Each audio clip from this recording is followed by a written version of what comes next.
بسم الله الرحمن الرحيم. الحمد لله رب العالمين والعاقبة للمتقين ولا عدوان إلا على الظالمين،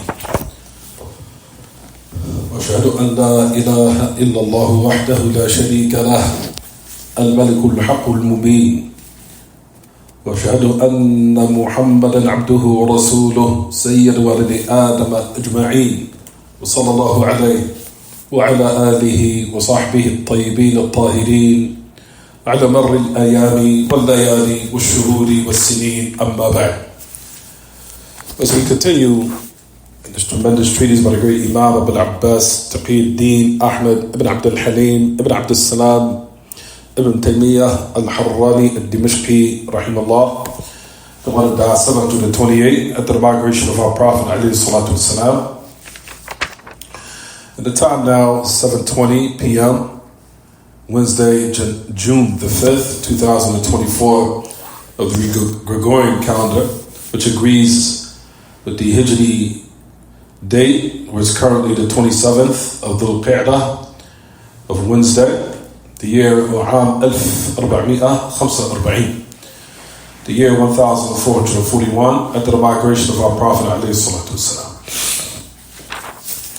We were discussing the statement, and like we mentioned, Shaykh al-Islam Taymiyyah Rahimahullah continues his statement narrating or mentioning the statement, or rather citing the statement of Ibn Khafif.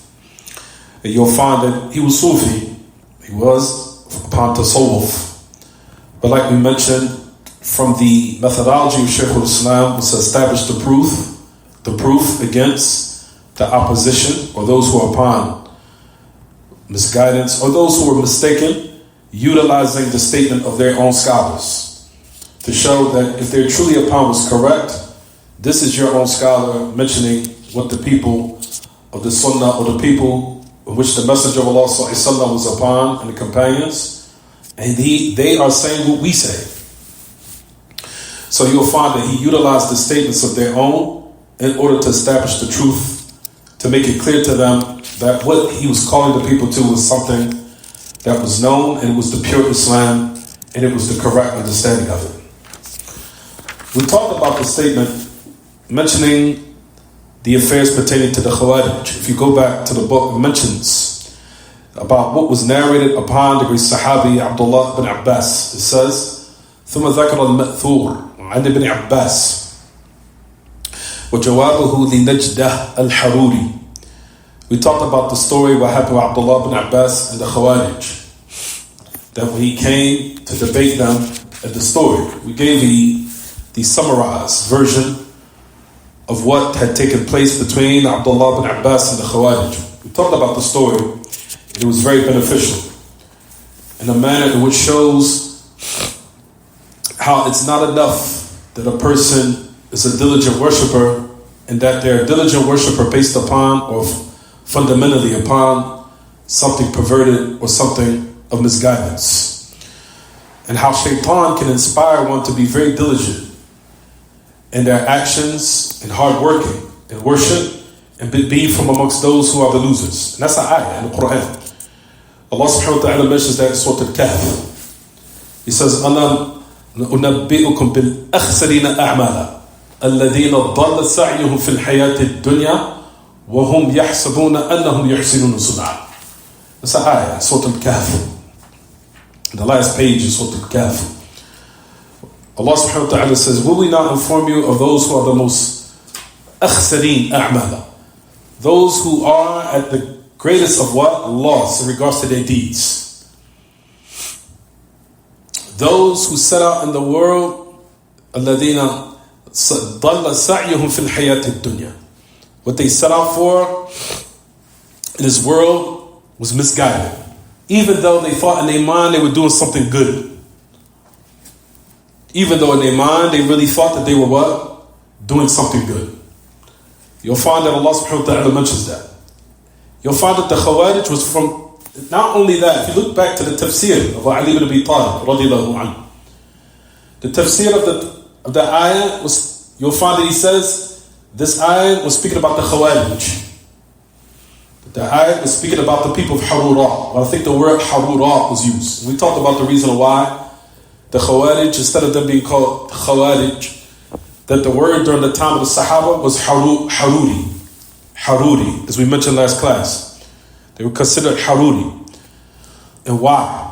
But you'll find Ali ibn Abi Talib, if you go back to the tafsir of everyone in regards to that ayat, which is in Surah Al-Kahf, of those who set out in this world thinking that they really was doing something beneficial for the people. And their diligence and what they set out for was misguided. Even though they really thought in their minds they were doing something correct.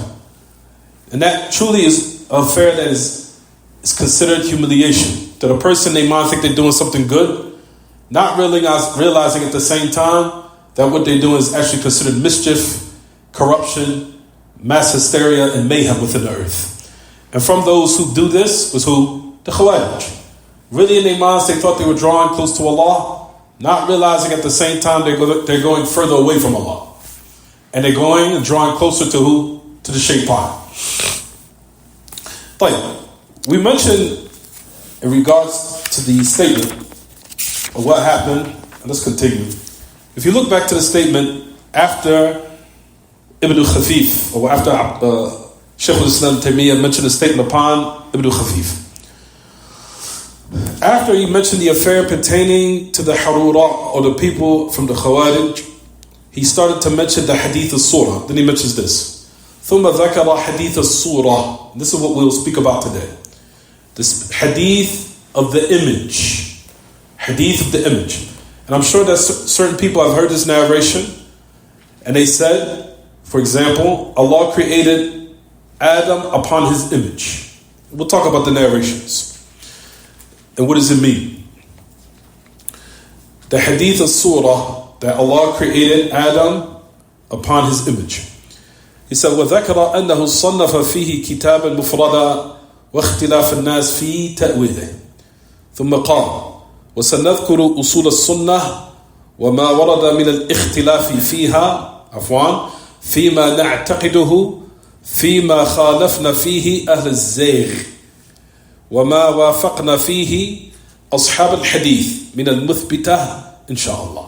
So those one lines, or those few lines, they need to be explained, which we'll talk about right now, inshallah. He said, after he mentioned the affair about Najda al-Haruri, we mentioned last class that Najda was from the heads of the Khawarij. That he was from the heads of the Khawarij. He said, then after that, he mentioned the hadith of the image. And he mentioned that he written the treatise, or written in this topic, making it in a separate book. And the difference of the people in its interpretation or meaning of the hadith, which we're going to discuss, don't worry. So let's take time out to mention that narration. The hadith, everyone, is in Bukhari Muslim. And this is just the wording. Allah created Adam upon his image. Allah created Adam upon his image. خلق الله آدم على صورته. Allah created Adam upon his image, which has been extracted Bukhari Muslim from the hadith of Abu Hurairah.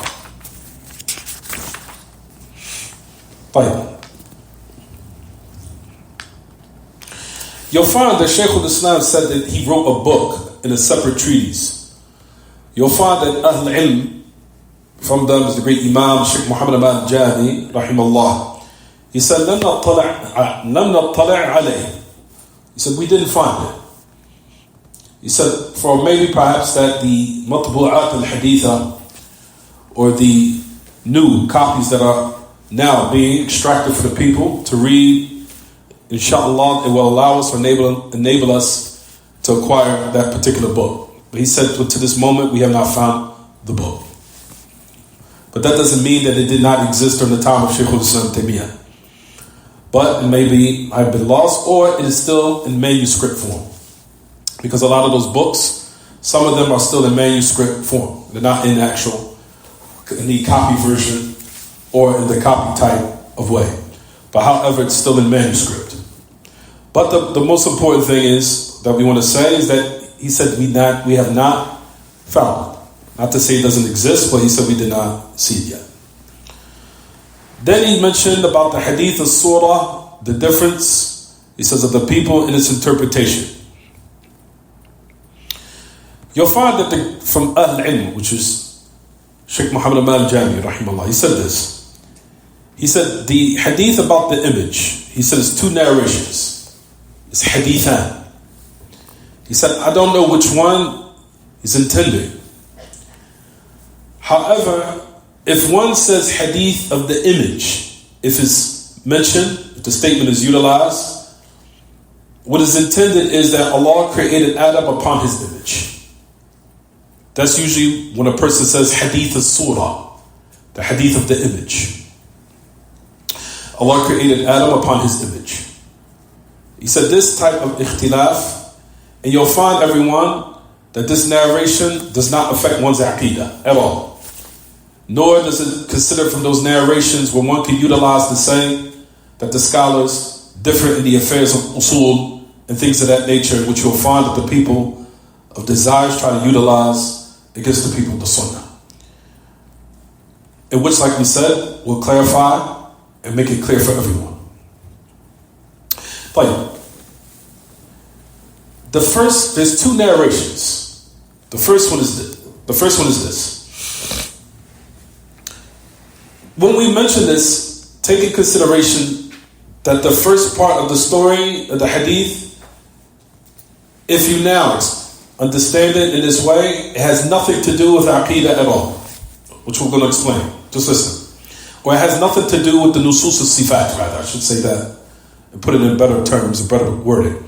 It's based upon how we're going to explain it.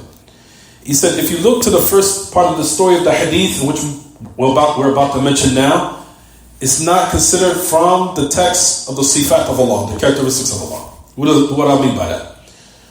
Rather, you'll find that it's outside the topic completely. So, the narration is like this.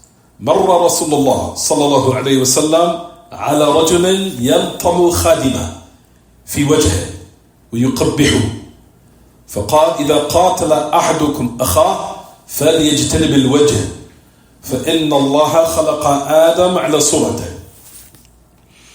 So, he said that the Messenger of Allah عليه الصلاة والسلام, he passed by a man that smacked or he hit his khadim, the one who was servicing him, in his face, and he was uglifying it, meaning that he was saying something disgraceful about it. So the Messenger of Allah sallallahu alaihi wasallam condemned that. He said to him, if one of you was to fight your brother, if one of you fell into that, he fell into that affair, stay away from the face. فَلْيَجْتَنِبِ الْوَجْهِ. For verily Allah created Adam upon his image. So when you hear the first part of the story, what does one understand? So upon the image of who? Upon the image of who? Based upon his hadith. No. Upon على صورة هذا المضروب. Meaning هذا تشبيه مقلوب. شبه الأصل بالفرع. Madam, who's the one that's being utilized as far as the resemblance here? Adam and who else? The person that got hit. That's where I was getting at. The person that got hit. Meaning, upon the image of this person that was what? That was hit. He was struck. Rather, you'll find in this particular context, the actual resemblance was flipped. It was flipped. شبه الأصل بالفرع بدلا من أن يشبه الفرع بالأصل. That the origin, you'll find in the narration, it was kind of like flipped contextually here. But at any rate, you'll find that the meaning of the hadith is what, everyone? That stay away from the face, for verily Adam was created, or that Allah created Adam upon his image, meaning the one who was what? Struck. So it sounds a little what? Flipped. You would think it should have been the what? that Allah created, that individual was struck upon who? Adam. But however, the narration was what? In this particular context, it was flipped. So, when you hear the story, when the message of Allah, this particular narration, what does one understand? Based upon this foundation in the story that we mentioned in the first part of the hadith, if we now say that Adam, or that this one that was struck in the face, that the message of Allah ﷺ seen, right everyone? That his face was created upon the what? The face of what? Of Adam. So if one was to now say this is the meaning of the hadith, it has nothing to do with what everyone? The affairs of the sifat of Allah. Ahsan. Good. You understand everyone? There's nothing to do with the sifat of Allah upon his meaning. Is it clear? Because it was speaking about Adam and who else? The person that was struck in the face. Is it clear? So that's the first one. So if we understand the hadith in this way, based upon this narration here, it has nothing to do with the topic of what? The sifat of Allah at all. Is it clear? Good. وإذا رددنا التشبيه على أصله فوجه هذا المضروب يشبه وجه أبيه آدم. If we was to now return the resemblance upon its origin or his origin, meaning the face of the one who is struck, that it resembles the face of his father who? Adam. Good. So out of respect for your father, Adam, do not strike what? The face. Is it clear? Good. The second meaning of the hadith, if you want to put number 2 in your books. المعنى الثاني خلق الله آدم على صورته طوله 60 ذراع or ذراعا. This hadith is also authentic, and the great Imam al-Albani also mentioned it in the Silsila. The second meaning, Allah created Adam upon his image. There's a narration that's also been collected by the great Imam al-Albani, who authenticated it.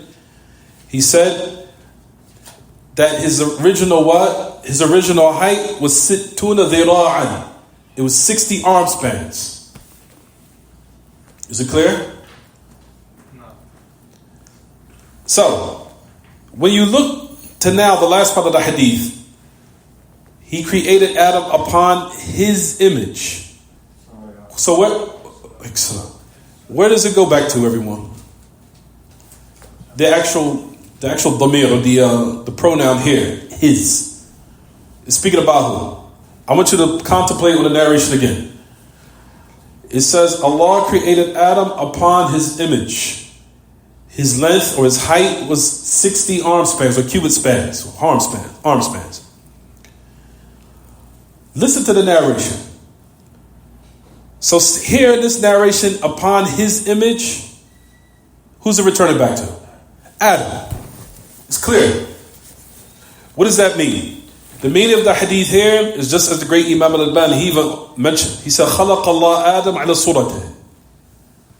Meaning upon the image, in the way, in the manner that Adam was upon, where Adam was not born, where he went through a gradual process of normal human beings, from the state of being a baby, growing up, until he became what? Older, until he became what he became. Rather, Allah subhanahu wa ta'ala created him in a manner where he was what? Tall. And he was what? 60 cubit spans or arm spans. When he was first what? Created. So the hadith, Allah created Adam upon his image. His height was what? 60 cubit spans. So when you hear that narration, what does that mean? So the word his image returns it back to who? Adam. It returns back to Adam. Meaning that Allah created Adam 60 cubit spans, where Adam was not what? He did not develop, nor did he go through the developing process of what? Other human beings. Where they were born, they went from the state of being a baby, من باب الطفولة أو مرحلة الطفولة إلى الكهولة. From the stage of what? Of being a baby until they became what? Older or adolescents, and then they grown up fully, and then he reached the other states of a human being. That wasn't the case with who? Adam. Adam was born like that, meaning upon his image, which was what? 60 cubit spans. Exactly. So the meaning of that Allah created Adam upon his image, and that his length or his height was 60 cubit spans, is self-explanatory. So the hadith is explaining itself that the meaning of his image does not return back to Allah, rather it returns back to what? Adam himself. Is it clear? So that's the second meaning.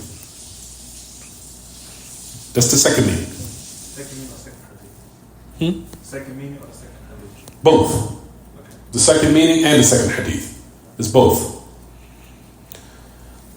The third meaning, or the third ma'na, you'll find that there's a third that the ulama mention, in which you'll find that they say أَيَّدَهُ كَثِيرٌ مِنْ أَهْلِ الْعِلْمِ بِحَدِيثٍ آخَرٍ. He said you'll find that what Ahl al-Ilm are speaking about. And this is the issue here which a lot of people fell into. Now before I move on to the third, before I explain that, based upon that the actual dhamir, or the pronoun, his image, is it connected with the affair pertaining to the sifat of Allah based upon that understanding of the second? Does it? Ahsantum. Good. So even upon the second meaning, it still has nothing to do with what? The affairs of the nusus of sifat, the text pertaining to the characteristics of Allah. It's all revolved around who? Adam. So it has, in the first meaning, has nothing to do with the sifat of Allah. The second meaning has nothing to do with the sifat of Allah. However, what's left is the what, everyone? The third meaning, which we'll speak about now. Is it clear so far? Good. The third narration is لا تقبح الوجه. The narration which says, the Prophet ﷺ mentioned and said, before that, the third is الذي أيده كثير من أهل العلم بحديث آخر, where the Prophet ﷺ said, do not uglify the face, meaning do not hit it, do not curse it, and do not say it's what? Ugly or horrible or whatever. Do not vilify it, do not condemn it, whether it be physical harm or whether it be what? Verbal harm. Do not uglify the face. Indeed, the children of Adam was created upon the image of the most merciful. That is what a lot of people need to what? That's the issue right there. What does that mean? لا تقبح الوجه فإن بني آدم خلق على صورة الرحمن. Do not uglify the face. فإن بني آدم خلق على صورة الرحمن. Verily, the children of Adam was created upon the image of the most merciful.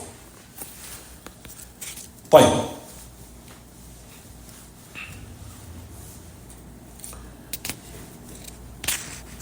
قالوا هذا يدل على المراد. You'll find that they say that what is intended here. Now, what is intended here, everyone? Upon his image. Now, the pronoun here, what does it return back to? Returns back to Allah. So, what's the meaning? It says upon the image of Ar-Rahman. The narration is authentic. I've heard certain Muslims have said to me, they said, I never heard of that hadith. The hadith is authentic.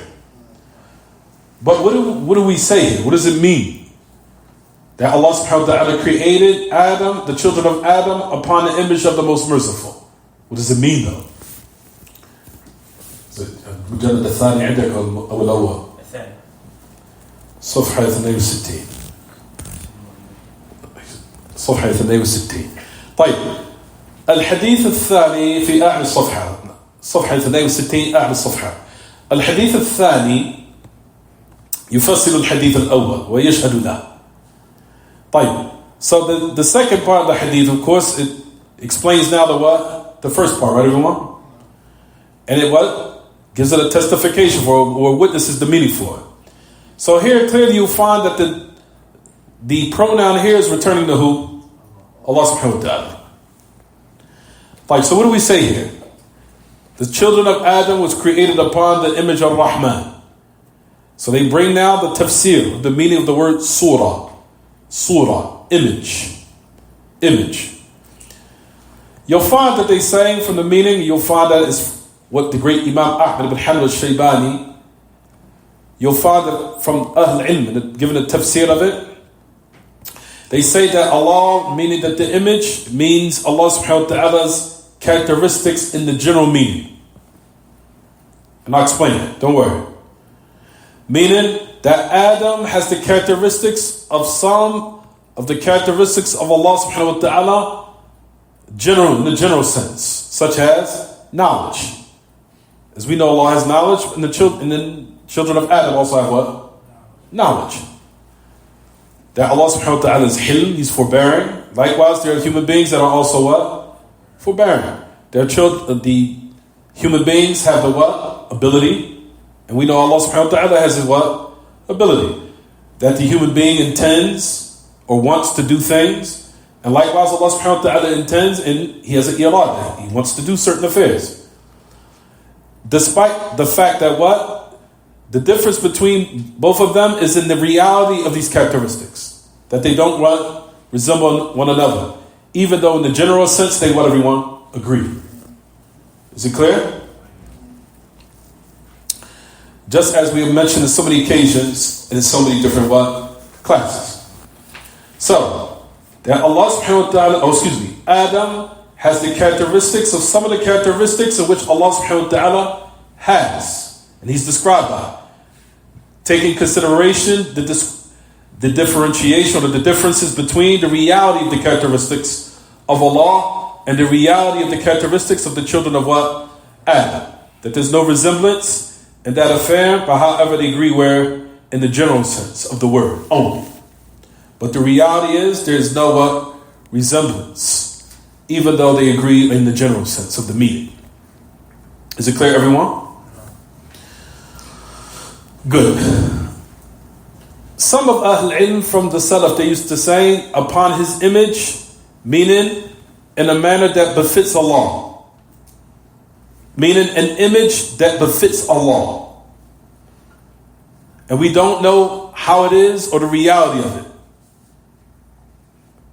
وَلَا نُدْرِكْ كُنْهَ جَمِيعَ الصِّفَاتِ. And of course we cannot attain the true reality of all the characteristics of Allah subhanahu wa ta'ala at all, of course. Meaning how it is. Nor do we look for the reality of how it is, and including in that is the image. Is the image. You'll find that some of them mention. So, just to sum it up, everyone, those are the three affairs which you'll find that Ahl Ilm mentioned in regards to this narration.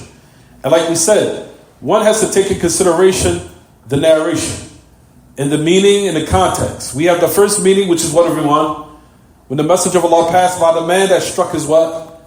Struck his face of his servant, or the one that was serving him. And the Prophet ﷺ prohibited that, striking in the face, because the child of Adam was created, or Allah subhanahu wa ta'ala created Adam upon His image. So in the context of the hadith, you see clearly that the meaning of His image is what? It's talking about the one that was struck. Clearly. And in the second narration, it was speaking about how Adam was created just as he was, which is what? Tall. How he was tall, and which you'll find that the great Imam al-Albani also mentioned. Based upon the second meaning, that Adam was not created in the manner or in the like of how normal human beings were created.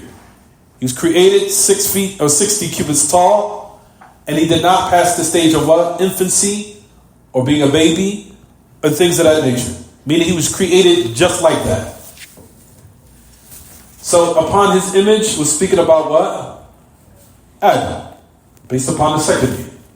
The third one was here. That was the Mawdi' al-Ishkal. That was the place in which people had somewhat problems. You'll find that the great Imam Shaykh Hamad al-Ansari, rahimahullah, he has a whole treatise on this. It's very short and straight to the point. Shaykh Hamad al-Ansari, rahimahullah. He has a treatise and it's about maybe 30 or 40 pages, not that long. In that, he said, it's similar to what we just mentioned. He said, becomes clear is that the meaning of the hadith is about the sifat of Allah. That in the general sense they agree, such as knowledge, such as the affair pertaining to ability, and things of that nature. That in the general sense they agree, but the reality of the affair of those characteristics, there's no resemblance. And you'll find that that's what he mentioned in regards to that particular affair. Is it clear, everyone? So those are the three meanings that one has to memorize when one now mentions this narration that Allah created Adam upon his image. One has to now mention all those narrations. Which one are you speaking about? Because the first one has nothing to do with the sifat of Allah. Nor does the second one have to do with anything pertaining to the what? Sifat of Allah. The only one is the narration where it says that Allah created Adam upon the surah or the image of Ar-Rahman. That is pertaining to the sifat of Allah. But the first one and the second is kharij an mawdu' al-sifat. It's totally outside the topic of what? The characteristics of Allah subhanahu wa ta'ala. Is it clear, everyone? Good. So let's keep going. So let's go back to the statement what Shaykh al-Islam mentions. He said, he mentioned the narration upon Abdullah bin Abbas wa jawabuhu li Najdah al-Haruri. ثم ذكر حديث الصورة وذكر أنه صنف فيه كتابا مفردا واختلاف الناس في تأويله ثم قال وسنذكر أصول السنة وما ورد من الاختلاف فيما نعتقده فيما خالفنا فيه أهل الزيغ. He said, then we will mention the principles of the Sunnah, in which was narrated of the difference and the differences, and we'll talk about, inshallah, meaning what the other deviant sects he's speaking about. He's going to explain that in this statement.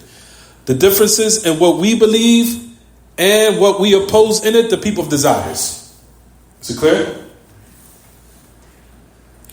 And what we agree in that affair, the people of hadith, from those who affirm the characteristics of Allah, inshallah. Then he goes on to say, oh, that's right. ثم ذكر الخلاف الإمامة. Then he mentioned the differences in imamah. And this is what we'll speak about also. We'll shed some light and clarity in this regard, inshallah. Then he mentioned the differences in imamah, meaning one being a leader or the ruler for the land, or the person is considered the imam, and what they utilize as proofs against it, which we'll talk about. And mentioning the agreement of the Muhajirin and the Ansar of giving precedence to Abu Bakr as-Siddiq, and that he was the most virtuous of this ummah after the message of Allah sallallahu. Then he mentioned the differences between the people of the Sunnah and the deviant sects and the creation of the actions of the children of Adam. As Allah created them, and He created what, everyone? Their actions. We mentioned this in the class, which is tomorrow also. Same exact thing. The hadith about the Qadariyah, we discussed this in the class from last week. That Allah created us and what? Our actions, both. وَاللَّهُ خَلَقَكُمْ وَمَا تَعْمَلُونَ. As Allah subhanahu wa ta'ala mentioned in His book, Allah created you and what you do. طيب, we'll talk about that again, don't worry. Now listen, if you look at your books, هل هي مقدرة أم لا? Is it predetermined or not? قال وقولنا فيها إن أفعال العباد مقدرة معلومة وذكر إثبات القدر. Are they predestined or not? He said, then our statement in it, that the actions of the servants are also what? Predetermined and destined. And they are known with Allah. And then he mentioned the affirmation of the pre-divine decree of Allah. Is it clear, everyone, so far? So he's speaking about the affairs of what? The most vital and most important of a Muslim's affair is these principles. There's nothing more important than what we're mentioning here. The affairs of Tawheed, Shirk, and proper conviction. These matters, everyone, is the first thing that will be scrutinized when you die. That's the reason why I mention this, to put emphasis on this affair. Because a lot of people don't know the value of what you're learning. These are the first things that angels are going to ask you about when you die. They're going to make sure your usul and your belief is intact before the deeds. Before the deeds. Then we know if Allah allows us to pass the first test, then the deeds could possibly measure you up. You understand? May Allah subhanahu wa ta'ala keep us firm in the grave. But the first affair that the angels will scrutinize is your belief. And these are the things that will be checked, what we're mentioning now. Then if that test is passed, then what? Then the deeds. And as we know, a person could be punished due to an evil act they committed in this world. For major sins. Could be a reason for why a person could be what, everyone? Punished in the grave. From ghiba, how many narrations we seen it? Bukhari and Muslim. From the ghiba, from the namima, in which the message of Allah passed by the grave of who? Those two men, and they were being tortured, either because he used to carry tales between people, and the second, that he didn't used to what? Protect himself from the urine. They used to spill on him at the time where he would what? Relieve himself in the bathroom. Is it clear, everyone? But those matters before those deeds, before that, Allah subhanahu wa ta'ala will send the angels to check your belief first. Ma rabbuk, ma nabiyuk, man nabiyuk, wa ma dinuk. Who's your Lord? Who's your prophet? Who's your what? What's your religion? I'tiqad. All of that revolves around what, everyone? Belief. You believe first. These type of affairs, if you go against it, can affect that. It can affect your i'tiqad. That's the reason why Shaykh al-Islam was focusing on this more than what? In this book especially. More than the other affairs pertaining to the deeds, even though Aqidat al-Wasitiyah, he mentioned that in the last part of the book. A lot of people think it was just all i'tiqad, but Shaykh al-Islam in his book, Al-Aqidat al-Wasitiyah, if you go to the end of it, he talked about the importance of good manners. In a book of belief, of knowing how to speak to people and knowing how to treat them and knowing how to deal with them. That's how beautiful Islam is and how Salafiyah is. Is it clear, everyone? Good. So let's continue. So this is the reason why we're stressing this point here, because the praise people say Abdur Razzaq, it's wasted time. Nobody got time to learn Aqidah. That's the first thing you'll be asked as soon as you die. These affairs are what we're speaking about now. طيب ثم قال وسنذكر أصول السنة. We will mention the foundations of the sunnah, or what has been narrated of the ikhtilaf. And he's talking about amongst the people who oppose the people of the sunnah, of course. The ikhtilaf and the difference of what we believe and what we oppose in it, the people of desires. سمى المؤولين والنفاة. So you'll find that he called those who what? Mu'awwalin, those who falsely interpreted the characteristics of Allah, and those who negated. As we know, everyone, there's two types of fisk. There's two types of sin and transgression. One type is fisk and i'tiqad. It's a type of sin that when you fall in the rather, it's the worst form of sin. It's the fisk of belief. That you have an adopt, that you have some type of discrepancy and perverted belief in your heart.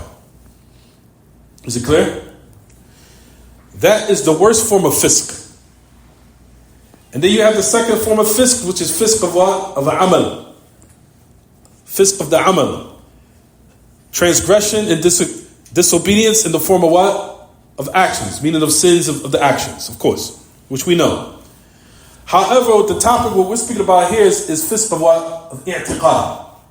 The belief of being a sinner in your belief system, which is the worst form. طيب. He says, in which Ahl al-Zayh have opposed, وَالْمَيْلِ عَنِ الْحَقِّ وَالضَّلَالِ, meaning people going away from the truth and misguidance. So let's keep going. وَمَا وَافَقْنَا فِيهِ أَصْحَابَ الْحَدِيثِ مِنَ الْمُثْبِتَةِ إِنْ شَاءَ اللَّهِ. He says, and what we agree in it, the people of hadith, from those who affirm, insha'Allah. So, he's not speaking about, nor you'll find the Ahl-Ilm that they say, or what's intended here. ليس أهل الحديث هم الذين يوافقون. Not the people of hadith who are our predecessors, that they agree with Ibn Khafif and those who are with him. No, it's the opposite. He's saying of what we agree by respecting what? He says, وَمَا وَافَقْنَا نَحْنُ Ibn Khafif وَأَمْثَالُهُ مِنَ الصُّوفِيَّةِ. Now listen to what he says here. I want everyone to contemplate on this. Keep in mind, Ibn Khafif was what, everyone? Sufi. We said that, right? He was Sufi. But like we said, Shaykh al-Islam Taymiyyah was utilizing his statements against his own people. Is it clear? So I don't want nobody to think that he was using how Shaykh al-Islam using a devious scholar. No, he's using it strategically to let them know that your own scholar is upon what we're upon. And that your scholar that you claim that you revere and respect is following the sunnah, the message of Allah. So why aren't you following it either? You understand? طيب. So he's going on to say, وَلَيْسَ الْحَدِيث, like as we know, the people of hadith from our predecessors, they're not agreeing with Ibn Khafif and those who are with him. No. He said, مَا وَافَقْنَا نَحْنُ. He says, what we agree, of course, مَا وَافَقْنَا نَحْنُ. What we agree with Ibn Khafif and those who are from his followers, or those who are similar to him, from the Sufiya, in which we agree in that, in actuality, the people of hadith. Because the people of hadith, they are the ones that are followed. And they're not the ones that are following anyone, of course, which is simple. Excuse me. So, Ibn Khafif, as we know, he was from Ahl Tasawwuf. And Shaykh al-Islam was using him in order to show those who are upon was incorrect. This is your own scholar. You understand? So keep on going. Let's keep going. وهم الذين وافقوا الحديث من المثبتة. Similar to that, of the people of hadith. And you'll find from those who are upon tasawwuf in opposition, especially the early tasawwuf. And like we mentioned, from those who are upon early tasawwuf, who truly did have knowledge. From them was the great Imam al-Qadi Iyad, rahimahullah. As we know, Qadi Iyad has some tasawwuf. Yes, he did. He has some tasawwuf. But you'll find that the knowledge that he had, of course, and what was been narrated that they said he did make tawbah. That he did make tawbah, rahimahullah. But he did have some what? Tasawwuf. But he had true what? Sound knowledge. And you'll find that his statements were from the statements of the people of the Sunnah, which agreed with the people of Hadith. And that's what raised up Qadi Iyad to this day, in which he still utilized his works and his books and his benefits. Rahimahullah. Is it clear, everyone? طيب. وافقوا الحديث من المثبتة. المراد بالمثبتة, what is intended by the muthbita, of those who affirm, meaning the characteristics of Allah. So you'll find from the early tasawwuf, and from them is Ibn Khafif here, who are from the what? Muthbita, those who affirm the characteristics of Allah. Is it clear, everyone? He's from the Muthbita. Those Muthbita, the origin is not them, Ibn Khafif, nor the people of Tasawwuf. The origin is the people of who? The people of Hadith. People who now adhere to the clear Sunnah and agree, of course, with the correct methodology and belief in regards to the names and characteristics of Allah. Meaning, those who affirm the characteristics of Allah, His names and His actions, subhanahu wa ta'ala, without any false interpretation or distortion or resemblance with the creation or likening it with the creation. Is it clear, everyone, what I'm saying? This word, muthbita, if you look at your books, muthbita, meaning people who affirm. The meaning of it again, meaning those who affirm the characteristics of Allah. I'll say it again. The word muthbita means those who affirm the characteristics of Allah. His names, His attributes, His actions, without falsely distorting it or falsely interpreting it, or distorting the meaning, or without resembling it with the creation, or likening it with the creation. Is it clear so far what I'm saying, everyone? And like I said, I'll keep emphasizing this. This is the first thing you'll be asked when you die, is pertaining to this. This is the most valuable knowledge that a human being needs to start with before anything else. Or include it in the affairs that he needs to learn. But these are from the head of the affairs. All of it. Is it clear, everyone? طيب. The word muthbita, however, I wanted to expound on it just a little bit. The word muthbita. So, the word muthbita, people who affirm, because that's what the word muthbita. It could be utilized for the word muthbita for the Asha'ira, for the deviant sect called the Asha'ira. Why? Relatively speaking, they do what? Affirm, right or wrong? We know that the Asha'ira do affirm 7 characteristics of Allah, and they do affirm a little bit more than that, but just keep it like this for a minute. They affirm some of the what? Characteristics of Allah. Relatively speaking, in comparison to the other deviant sects. So we're not saying they're upon the truth. Number one, we're not saying the Asha'ira are upon the truth. They're not. Relatively speaking, in regards to the other deviant sects, they are considered what? Muthbita. Meaning in comparison to them. Not saying that they're upon the truth. They're not. They're not for the people of the truth. However, relatively speaking in this context, the Asha'ira, in comparison to the other deviant sects, like the Jahmiyyah and the Mu'tazila, if you put them all in one pot, who affirms some of the characteristics? Who? The Asha'ira. Is it clear? Because they affirm some of the characteristics of Allah. Hence, the Asha'ira, everyone. So, now we want to mention كما يقولون يقفون موقفين. So now the word muthbita. The word muthbita, if it's mentioned, they enter in it from an aspect of what is considered slightly. Even though at the same time they're not what? The people of the truth. So I want to make that clear. Because they do affirm some of the characteristics. وَإِذَا ذُكِرَتَ الْمُؤَوِّلَ وَالنُّفَاةِ. And if it's mentioned, of course, those who falsely distort and negate, of course, then they enter in the most aspect also of those who fall into what? Those similar atrocities or those other affairs in which we mentioned from the deviant sects. But however, like we said, the people of the Asha'ira, they're not from the people of the truth at all. Because I want to make that clear. Let's keep going, everyone. Then he mentioned the narration of the deviant sects in which oppose those who are upon what's correct, and the affair of imama, of being the imam, or who's the leader, or who's the ruler, or what have you. As far as imama, or being the imam, and when we talk about the imam, we're talking about the imam of the masjid. We're talking about the ruler of the country, or the leader of a land. Is it clear, everyone? So when we say the word imama, it's saying imam meaning ruler or hakim of the land. Ruler of the land, ruler of the country, ruler of what? Ruler of the land, or the Muslim ruler of the land. The word imama is established.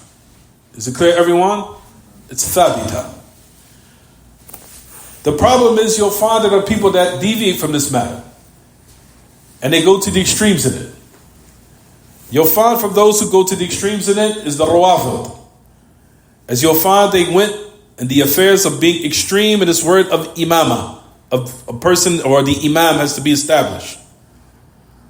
And to the point you'll find that the word imama with them is a pillar from the pillar of their so-called faith. Is imama from the pillar of the faith in Islam in which the Messenger of Allah ﷺ came with? No. Is it clear, everyone? It is not from the pillar of Iman, in which, like he said, is something essential, in which is binding that all of the Muslims are supposed to what? Sacrifice day and night for, as a result of them and their belief. That they have to what? The first thing they have to do at the top of their list is what? Establish the imamah. Is it clear, everyone? The affair of imamah, or a person having a righteous ruler over the land, depends on the what, everyone? The righteousness of the people. And as a gift, Allah subhanahu wa ta'ala will grant the people of the truth a righteous ruler. So the affair starts with the what? The rectification of who, everyone? The people first. The people have to be upright within themselves with their Lord and their dealings with the people. Both. And if Allah subhanahu wa ta'ala wants good for them as a gift for their righteousness and their uprightness, He will give them a what? A righteous ruler. But the affair of establishing the imamah is not from the pillars of what? Our faith. Is it clear, everyone? That we have to say, we have to establish the imamah. We have to establish the imamah. We have to overthrow the tawhid. We have to overthrow to the end of the nonsense. To the point that they act as if this affair is from the what? Foundations and the pillars of Islam. And it's not. Is it clear, everyone? طيب. And like we said, the word imam here in this context is talking about the ruler of the land. Not some mass imam in the corner of the masjid, even though any person of knowledge that went out to study and acquire knowledge and proper credentials and lead the people does need and deserve respect. Because I don't want nobody to go to the opposite extreme. Well, you just the imam of the masjid, nobody care about you. Because people go to the opposite side of the extreme. Any person that went to study and acquire proper credentials and proper knowledge, and spent time with the people of knowledge, and have all types of credentials and books that he have finished and put time in, and comes back to lead their land or lead their people in regards to the proper Islam, deserves some type of respect. I'm not talking about that. Yes, but to raise him to the level of the ruler of the land, where you give bay'ah to him, no, that's incorrect. Is it clear, everyone? Because I've heard this in Philadelphia, that they give bay'ah to the imam of the masjid. Like he's the ruler of the country. He's not the ruler of the country. You understand? So we do not do ta'a sama' wa ta'a for the imam of the masjid. Is it clear, everyone? Personally, people will say this. People believe this? Yes, this has happened here. And they took the hadith of saying the imam of the ruler of the land was used for sama' and ta'a, absolute adhering and obeying to the imam of the masjid. And a person will say, how could they do that? Because they were never taught.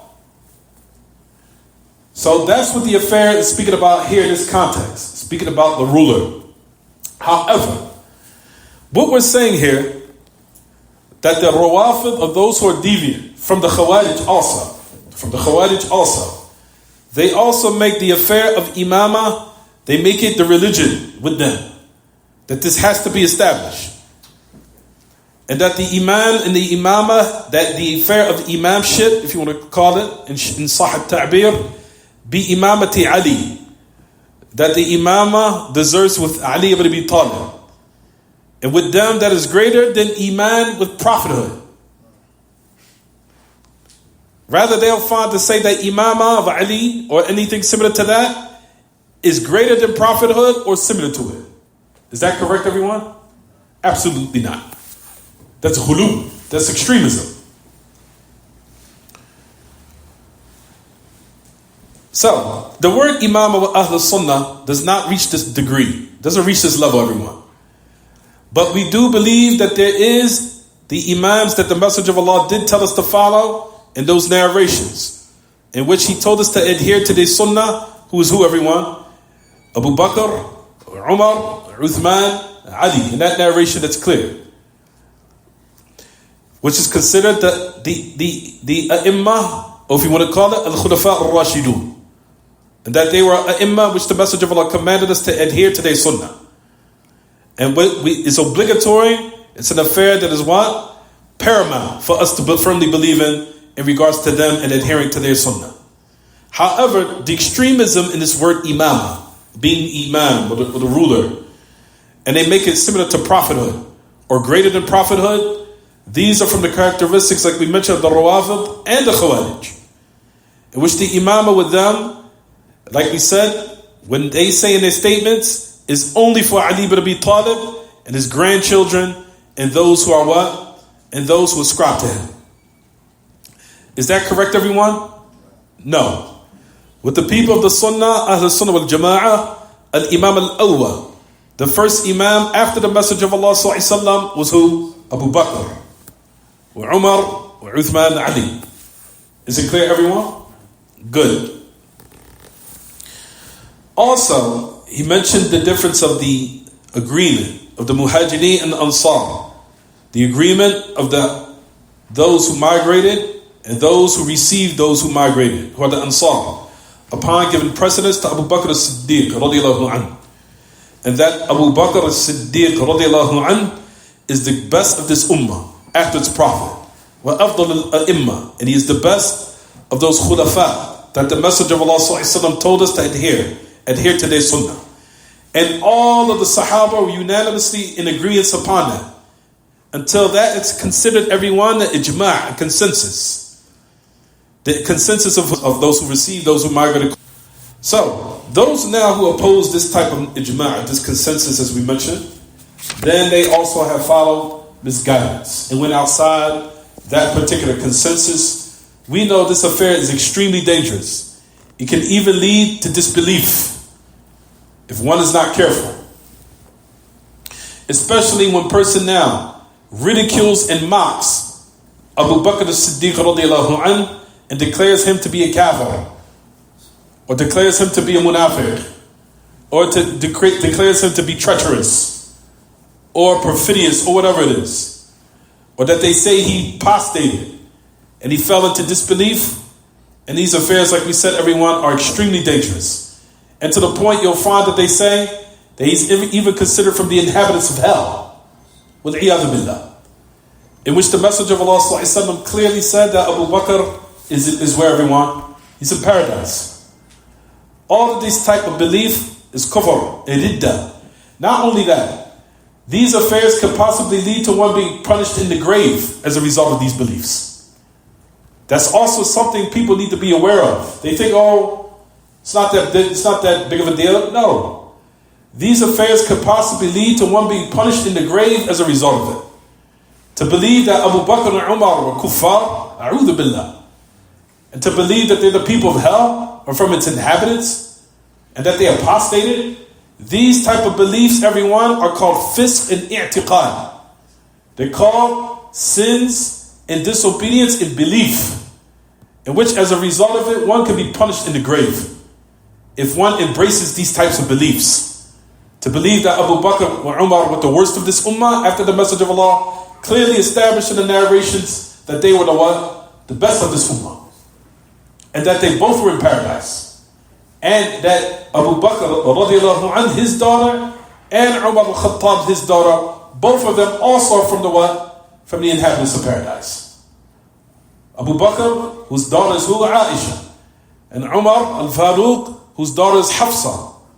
That they both of them are also from paradise. You'll find that they also make a dua, cursing them, as we talked about. If you go online, it's called the dua al-Sanamayn.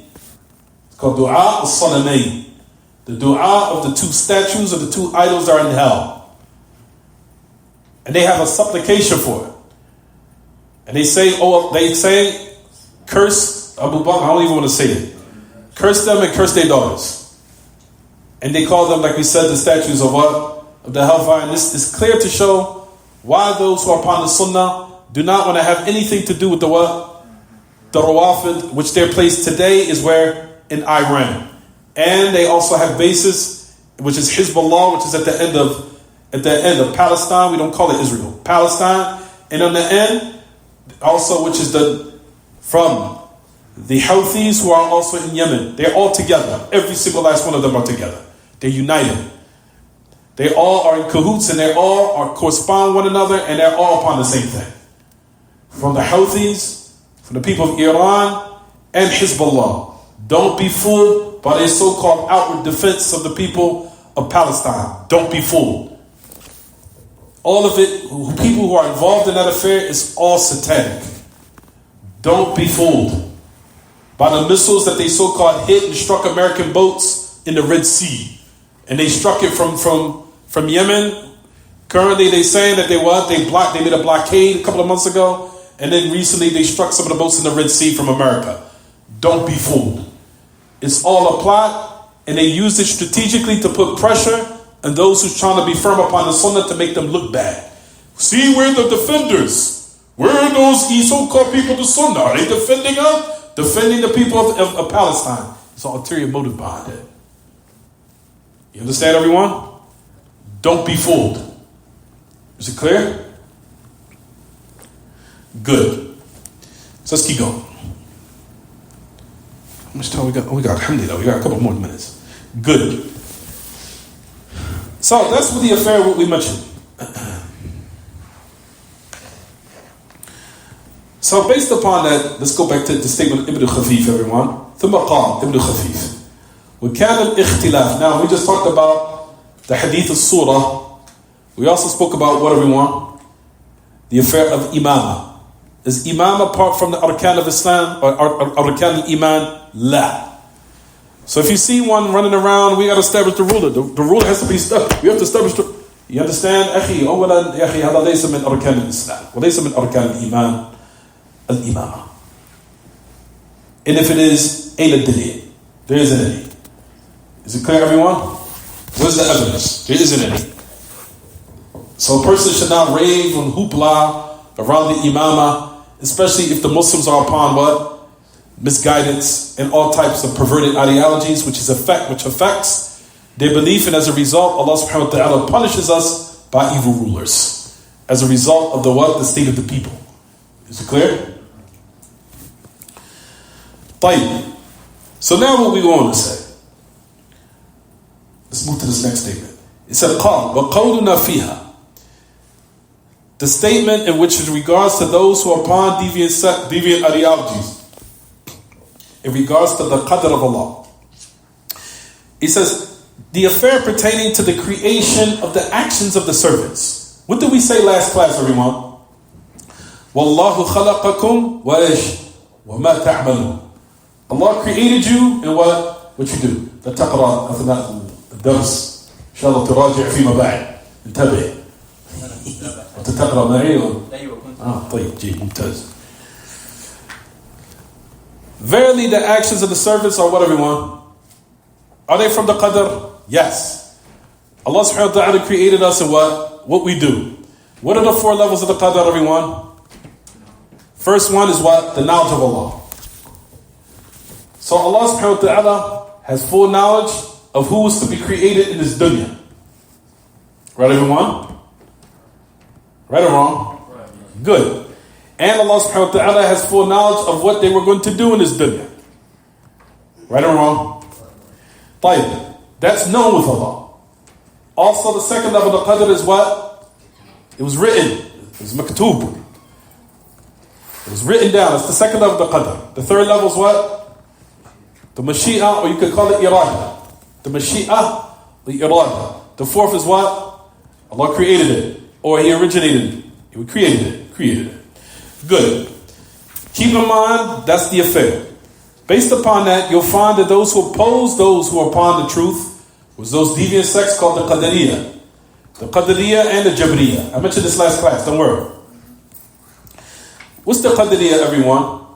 The Qadariyah, of course, negates. The earlier Qadariyah, as I mentioned last class, negated the first 2 levels of the Qadr.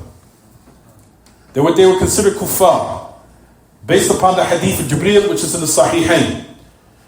Hadith of Jibreel, with those 2 great tabi'een, who's Humayd ibn Abdur Rahman al-Himyari, wa Yahya ibn Ya'mar. They were talking about the early Qadariyah. The earlier Qadariyah who denied the first 2 levels of the Qadr. They were considered kuffar. You understand? To deny and reject Allah's knowledge that is incomplete. And that Allah did not have knowledge of affairs until they actually what happened.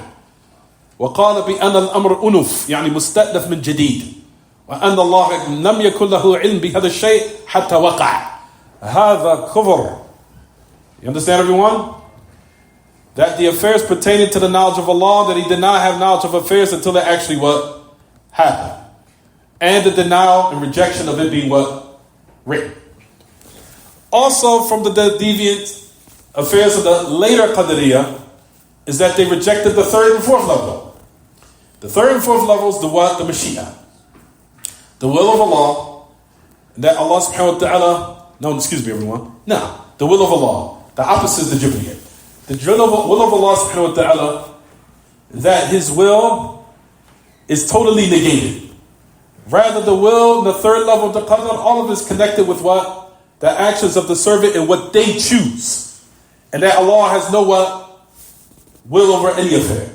Based upon that athar, I told everyone last class, based upon that athar upon last class, I told about what happened with Abdul Jabbar al-Mu'tazili. I said this last class, where he said in that statement, تنزه الله عن الفحشاء أو سبحان الذي تنزه عن الفحشاء. قال أبو إسحاق الإسفرايني سبحان الذي لم يحدث لا يحدث في ملكه إلا بما شاء. You understand? Where he's mentioned in the first part of the other, I'll mention this last class. The Mu'tazili said, glory be to the one that's far above evil. Meaning, something happens in this existence, that evil takes place and Allah does not intend it, nor does He allow it. Abu Ishaq al-Isfarayini said to him, glory be to the one that nothing takes place in His kingdom unless He wills it. You understand? Is it clear what I'm saying? Nothing takes place in His kingdom unless He willed it to happen. There's nothing that happens in this existence except that Allah had His will over it, even though at the same time the servants still had their own choice. Is it clear? Is it clear what I'm saying, everyone? Good. طيب. The Qadariyah in this regard, this is the third level. The third level of the Qadariyah is what? The Mashiach. The Qadariyah negated what, everyone? The Mashiach of who? Of Allah. They also negated the fourth level, which is what? Khalq or Ijad. Allah created the actions also. Which comes as a result of it is what, everyone? That the servants, what? They create their own actions. يخلقون أفعال أنفسهم مما يلزم من ذلك تعدد الآلهة. So that now necessitates that they create the actions of themselves, which comes what? The belief that there are numerous creators. Not only numerous, millions if not billions of deities. Is it clear, everyone? That's the reason why Ahl Ilm were what? Very severe on these type of affairs. And like I said, everyone, the reason why these affairs are so uglified, you can be punished in the grave if you go against these matters. If you fall into this, it can necessitate adhab al-qabr. It can necessitate the punishment in the grave as a result of adopting these type of beliefs. Is it clear, everyone? So far? You understood that muqaddimah? Now we're going to talk about, what does it say? So now based upon those four levels we just said, let's go back to the book. The Qadariyah, they negate, I'm sorry. You want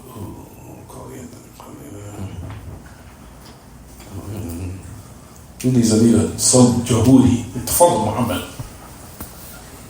قال أذن بارك الله فيك بصوت جهولي لدي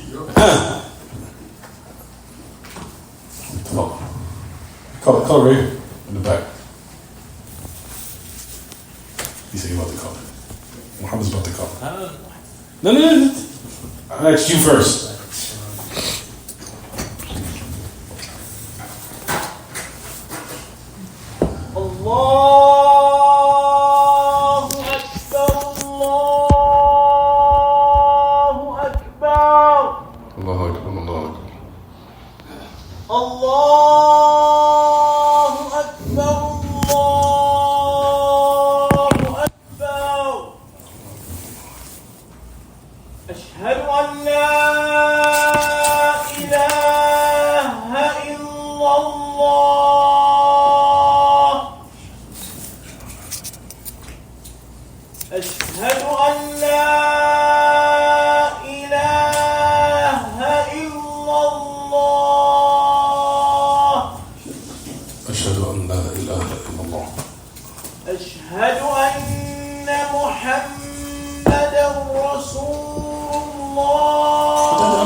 Finish. أشهد أن محمدا رسول الله. حي على الصلاة.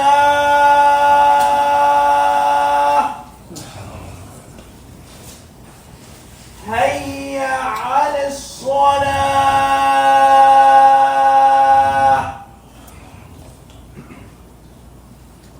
حي على الفلاح.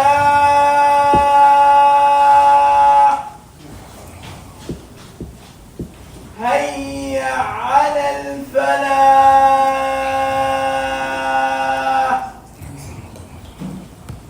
الله أكبر الله أكبر لا إله إلا الله.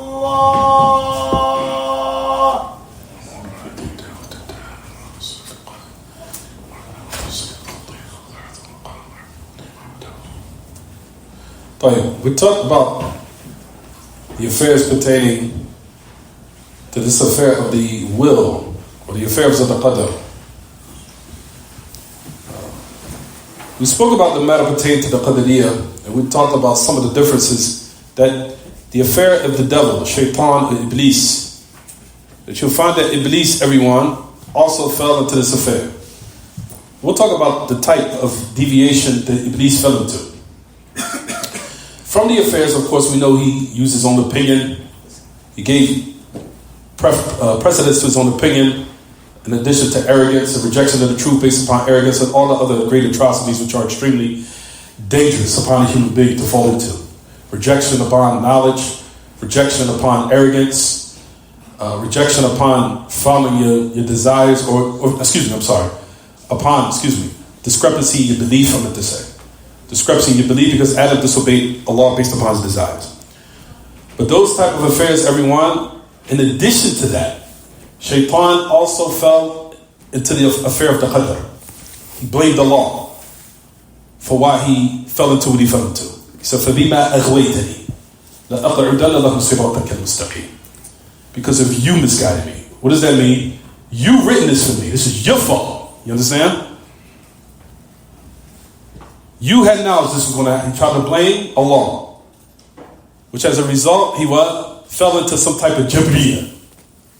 Which we'll talk about that next class. There's a type of Jabriyah. That's good. Qadariyah Iblisiyah. We'll talk about that later on. I'll talk about that. Matter of fact, we'll talk about it tomorrow. But anyway, tomorrow, we'll talk about that there. We already talked about this last week. But anyway, the affair of the Qadariyah, everyone, let's stop here once we make this point. You'll find that the affairs of the Qadr, or the affairs of those who fall into the affairs of the Qadr, you're right, they negate that the actions of the servants of Allah have been predetermined and fully known with Allah and written down. That's talking about who, everyone? The earlier Qadariyah. During the time of the Tabi'een, of the great Tabi'een who went to Abdullah ibn Umar, who are who? Humayd Abdur Rahman, and who? Yahya ibn Ya'mar, the story of Hadith of Jibreel that we know, that the Ummah knows. The affair of the Hadith of Jibreel, everyone, don't realize if you look at the beginning of the story, it's talking about the people who deviated in the affairs of the Qadr. So people, when they read the Hadith of Jibreel coming to the message of Allah sallallahu alaihi wasallam, that they forget of why it was narrated. They forget that part. If you go back to Sahih Muslim, the narration is speaking about those who deviated in those matters of usul, of the foundations of the religion, in which Abdullah ibn Umar set himself free from them, even though they said they were Muslim. Because of their deviation in the foundations of Islam. Because those are principles that has to be what? We unite upon, and we also what? We divide upon. There can't be no compromise in those affairs at all. So those type of matters, everyone, the affairs of this Qadariyah affair, like we said, the negation of the actions of the servants being predetermined, the earlier Qadariyah negated the knowledge of Allah, having knowledge of affairs until what? It happened, and what? That it was written. If you look at the book, it says Maktuba. So the earlier Qadariyah rejected that, in which the Sahaba from Abdullah bin Umar and Abdullah bin Abbas said that they were what? Outside of Islam. The earlier Qadariyah. The earlier Qadariyah, which was started by Ma'bad al-Juhani wa Ghila al-Dimashqi, we'll talk about that later. Talk about that tomorrow, rather. We know that Allah subhanahu wa ta'ala has knowledge of affairs before they happen. What's the proof in the Quran now? It's proof for it. A person might say, well, what's the proof? There is proof in the Quran. It's there. I told this probably 20 times. على الأقل 20 مرة. ما الدليل that Allah has knowledge of affairs before they happen? What's the evidence, everyone? A person coming for dawah, they ask you this. Prove to me that Allah has knowledge before it happens. Where is it in the book of Allah? Where is it, everyone? Y'all have كل هذه المحفوظات وأنتم لا تعرفون دليل واحد.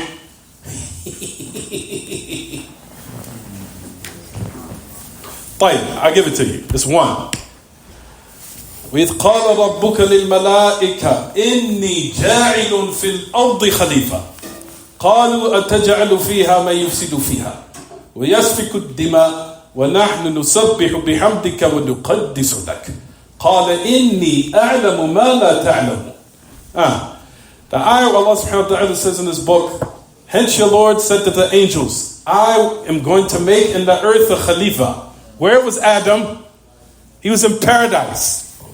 So Allah had full knowledge he was going to do something that would necessitate his what? Expelment from paradise and land him in this filthy world. You understand? He knew he was going to do something. He knew he was going to do the sin of his disobedience. Is it clear? That's one dalil. There's another one for your homework. Try to find it. There's more. But that's one. طيب. That's to let you know that Allah subhanahu wa ta'ala has knowledge of affairs before what? They happen. So that's the first qadariyah. They rejected the first and second affair. Also, we'll talk about tomorrow. Don't worry. We'll continue this tomorrow. That nothing happens except by the will of Allah. That's what that we will also believe that. But we know that the other later qadariyah rejected what? They rejected the will of Allah. So something takes place in this existence that Allah does not what? He did not will it, nor did he what? Create it. Is that belief correct? Absolutely not. That's a filthy belief. Because that you believe that your Lord has some type of discrepancy.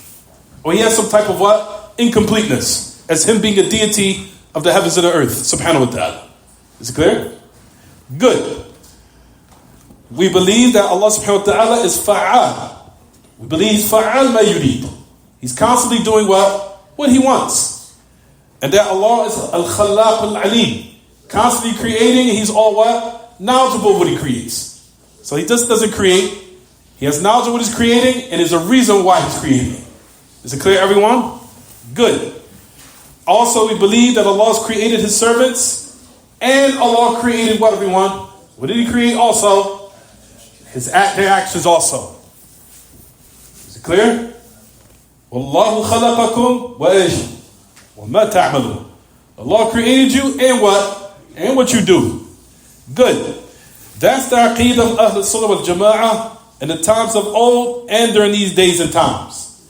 That one should hold on to in regards to these matters. For those who deviate from these matters, everyone, a person say, oh, it's not that big of a deal. Yes, it is. You could be punished in the grave as a result of these type of affairs. One can be punished in the grave. Like we said, the first thing that you'll be asked about in your grave is what, everyone? Your aqidah. The angels are going to scrutinize and investigate your belief system first. Is it clear? That's going to be investigated. Any belief that opposes those fundamentals could be a reason for one's what? Punishment in the grave. Wal-iyadhu billah. For speaking bad about Abu Bakr can earn one being punished in the grave. To believe that Allah is everywhere, or that Allah is below, or some other nonsense could earn your punishment in the grave as a result of this nonsense.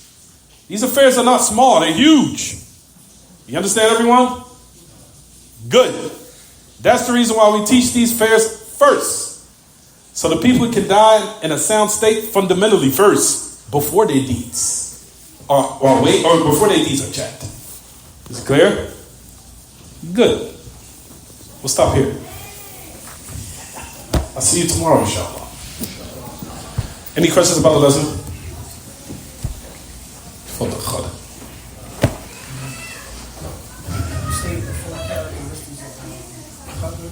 Four levels. It's tomorrow. If you come tomorrow, we already talked about it. Now, first thing, it's easy. Knowledge, it's written, will, and what? Created. That's it. What is it? As the Ibn al-Qayyim mentions in the Niyyah, what is he saying? Rahimahullah, Kash al-Shafi al-Kafiya. What's that? The Shah. But it's Nuniyah, is the poetry. But he said, the first, ilmun kitabatu mawlana mashi'atu wa khalqun wa huwa ijad wa takween. He said, knowledge, kitabatu mawlana mashi'atu wa khalqun wa huwa ijad wa takween. Nuniyah. Beautiful, beautiful poetry. Oof. Ibn al-Qayyim was in the zone when he wrote that poetry. But anyway, he was in the zone all his books. But anyway, anything else, anyone? Come on. Those hadiths that are mentioned about surah. Good. How do you want to mention how many people who really don't sit? How do you explain? Exactly how we said it. You explain it exactly how we mentioned in class. Or would it be cases where you don't go into details about it, or you just leave it how it is? You can say it to the common folk. If they say, for example, what is the meaning that Allah created Adam upon his image? If you say the narration, if you're saying to them, if you're meaning by the hadith, a surah, that Allah created Adam upon the image of Ar-Rahman, then we would say that it means, in the general sense, yes, in some of the characteristics. But in reality, the characteristics, there's no resemblance, even though they agree in the general sense. You understand? That's just to sum it up.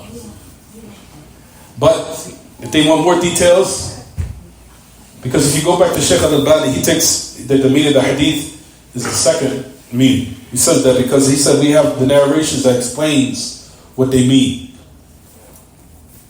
But however, the narration that Allah created Adam upon the Salt al-Rahman, that's clear, that's al-Rahman.